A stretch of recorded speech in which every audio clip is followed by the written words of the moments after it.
I went from not being able to grow my hair past my shoulders in my 20s to big chopping, getting pixie cuts, and growing my hair tailbone. And then when I was in my late 40s, I grew my hair down to my butt.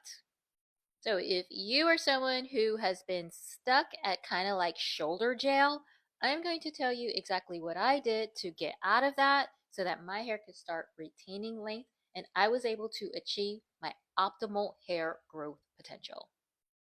Hi, I'm Scarlett, the founder of Wonder Curl, a natural hair care line that is designed to keep your hair hydrated and defined for several days without having to re-wet or reapply your products. And think of me as your natural hair auntie. As you see, I have a lot of hair, so I like to keep my wash day down to the bare minimum, and I only use four products from start to finish, and that's a shampoo, conditioner, a leave-in, and a gel. And my hair is naturally low porosity, meaning it has a harder time absorbing moisture. However, I have also colored my hair and over processed it. So I've also had medium porosity hair and high porosity hair. So I understand the struggles that we all go through. First thing is making sure you are washing your hair regularly. Now, regularly would be every 7 days at the bare minimum. You don't want to go any longer than that if you can help it. Obviously, sometimes things happen and you have to put it off, but don't make this your usual. The reason being is the longer you deny your hair shampoo, the longer you are denying it hydration, and that is how our hair starts to become brittle and break. First thing is your shampoo. Now, if your hair is low to medium, even high porosity, not damaged, you want to start with a cleansing shampoo. Think lather, something that is going to remove all of the oils, the product, the gunk from your hair to allow your cuticle to lift so it can absorb moisture. Now, if your hair is high porosity, it's damaged, then you want to use more of those moisturizing shampoos, something that's going to help to break up all of those oils and butters, but also not dry your hair out. And for that, I recommend the Hydrate and Renew. And the nice thing about this is that it is a 3-in-1, so you can use this as a shampoo, conditioner, detangler, depending on your hair. And I've used this all three different ways. I used this as a shampoo and conditioner when my hair was medium porosity. I used this as my shampoo when my hair was high porosity. And now that my hair is low porosity, I actually use this as my conditioner. Now, if your hair is extremely damaged, get the restoring hair treatment. You're going to want this, okay? Trust me. Always use warm water when you're washing your hair. The whole thing about using cold water to rinse out your hair to seal the cuticle, it's a myth. Don't believe it. When you're using cold water, especially to rinse out your conditioner, it's going to leave a residue behind. Whereas using warm water, or I love to take scalding hot showers. So I always have hot water when I'm rinsing out my products, but do, don't use cold water. Warm water, or if you can tolerate hot water, go for it. Personally, I hate cold showers, so I always take hot showers, even in the summertime.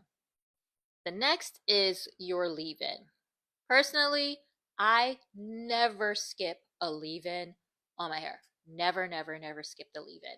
There might be products that are like multiple uses, like you have like your styler that they're like, oh, you can just use this one product and it doesn't have any emollients in it, emollients being your oils and butters. I don't trust it. That's just my own personal belief, but that's me. So I always use a leave-in that has some sort of oil or butter incorporated in its formula. I also stay away from raw oils and butters because this is going to cause product buildup. It's going to be harder to remove from your hair. Whereas when they are incorporated in the formula, it becomes water soluble. And when they're water soluble, it reduces product buildup. And so that would be the moisturizing hair pudding. That is my bestseller. And this is the go-to product that I typically will use on my hair. I have it in my hair right now as part of my wash and go. It has a light pull to it. So for some people, especially right now that it's winter, they can get away with using just this by itself. If you need something that is going to give you more of a moisture locking, let's say you went blonde, you overprocessed your hair, or maybe you are going into a protective style, then the Sealing Hair Butter, that's your one, that's your girl. So if you're someone who you just want to wash your hair, put it in a bun or put it in a twist, leave it alone and never touch it again, then you can stop there because the idea is to lock that moisture into your hair. But if you like to have your curls defined like me, maybe you do twist outs, wash and goes, um, then I recommend layering the Get Set hair jelly over it.